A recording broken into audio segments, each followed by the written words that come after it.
Hey, it's been a few weeks since we saw the latest iPhone lineup, Apple Watch, and complete AirPods refresh. As we all know, October is usually a month for other kinds of devices coming from Cupertino's kitchen, namely Macs and iPads. In this video, I will focus on the upcoming Apple tablets, what we know so far, and how these devices could prove to be great irresistible upgrades. But before that, quick question for you. Which iPad do you use, and are you planning to buy one anytime soon? Please answer below. Hi friends, and welcome to Digital Markings. I'm the channel's host Marco, and this is your dose of latest Apple news, leaked information, tech rumors, and product reviews. Make sure you subscribe, hit the like button, and don't forget to enable all notifications to the next video. This one is powered by Mobile Pixels, a company that featured some of the most unique MacBook accessories. I had an opportunity to test their DuoX Plus portable monitor and I loved it. It comes in 3 different sizes, and if second display on your MacBook is not enough, you can go trio always. But that's not all. These guys offer DuoX Float, a touchscreen display that you can stack on top of your laptop. My personal favorite, Gemino's Dual Stack 24-inch desktop monitor that is customizable resolution-wise with or without the touch, or a few other more traditional display options, yet not less impressive, that go up to 49-inch diagonals with OLED screen, 5K resolutions, and 240 Hz refresh rate. These guys have a frequent discount options. Check out the review as well as the link in the description and a pinned comment. Now let's roll.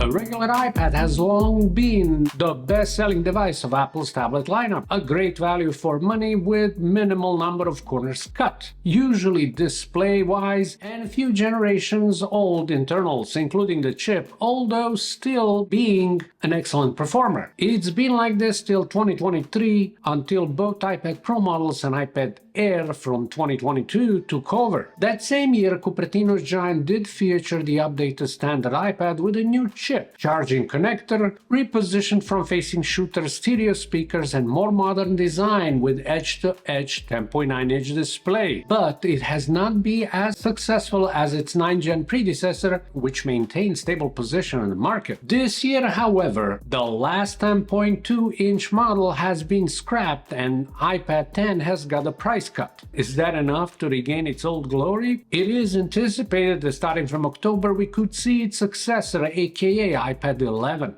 Contrary to some other tablets like iPad Pro and iPad Air, standard iPad hasn't been part of the rumor mill as much, which is no surprise considering its true facelift has been made 2 years ago, and this is the product that doesn't change as often. Yet, depending on will the iPad 10 be replaced or not, 11th generation can still bring some excitement to the market. Starting with the chip, the current base iPad is powered by an old A14 Bionic, which is now 4 generations behind, and that's a lot, to be honest. I believe that giving it A15 could be pointless, especially after 2 years break. So moving to A16 as a next step with 6 gigs of RAM alongside 128 and 512 gigs of storage would be a great selling point, especially if the price remains $349. Why there is a potential uncertainty when we talk about the storage of this model? Technically, Apple wouldn't have to do anything more to make this product a bigger bang for a buck, as better specs and more storage space is good enough. This scenario would also mean an extended lifespan of original Apple Pencil for at least a year or 2, even if we are well aware that there is no reason why not to bring support for the 2nd generation stylus with magnetic charging connector as with iPad Air and professional iPads. The biggest upgrade that Apple could make with 11th gen without a doubt would be a laminated display, but considering previously mentioned changes and simply by knowing the fruit, this would be too much. There is a way which can open the path to laminated screen on a regular iPad if Apple decides to keep 10th generation at least 1 more year before the arrival of something like SE, option which I talked about more than a year ago. Besides, we have seen 2 versions of AirPods 4, one with with and the other one without active noise cancellations. Why a similar approach couldn't take place with the iPad? Finally, there is a possibility for more up-to-date USB-C. 2022 iteration got rid of the Lightning port, but it was with less than stellar 2.0 speeds. Upgrading to third version standard would mean something.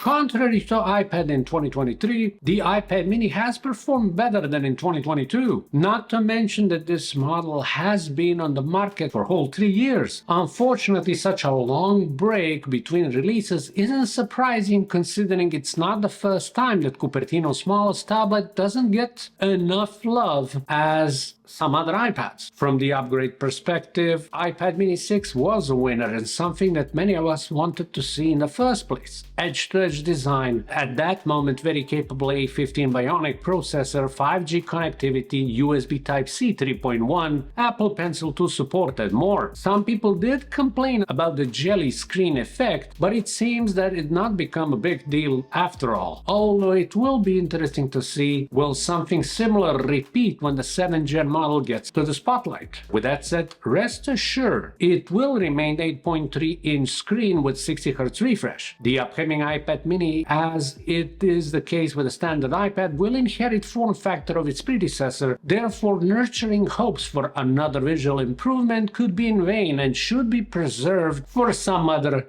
happier times. But what we can definitely expect is a step up in performance. After 3 years of silence, 7th generation will likely skip incremental improvement and A16 processor. While we would want to see more capable chip like the M1 within, its energy capacity may not be sufficient for Apple's established 10 hours long battery life. Heck, with the new iPad Pro I got more than 14 hours. Check out the review right here. My guess is that A18 with 8 gigs of memory would be perfect, or A17 Pro, but I would be curious to see will there be an impact on energy efficiency or not. What I'm almost 100% certain that it will happen are different storage configurations, 128 gigs and 512 gigs. The biggest mystery that remains for this tablet is, will forward-facing shooter be relocated or not? If we exclude the pros, which since recently already got robbed for ultra-wide camera, the Mini is the only iPad with a flash. Due to its size, lack of dedicated Magic Keyboard, it wouldn't be wrong to assume that Apple wants you to use it vertically or in a portrait mode. But then with the 6th iteration, Cupertino Juggernaut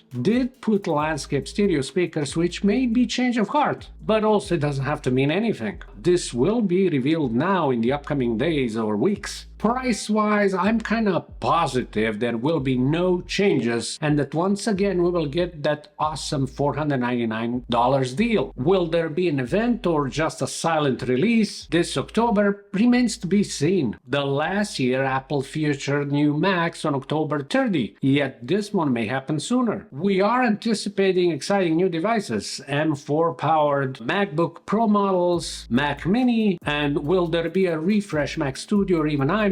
It is uncertain. And that would be all from my end. I hope you enjoyed this video, and if you did, please subscribe, slap the thumbs up and turn on notifications. Thank you so much for watching Digital Markings. As always, this is Marco. Talk to you soon. Have an excellent day. Peace.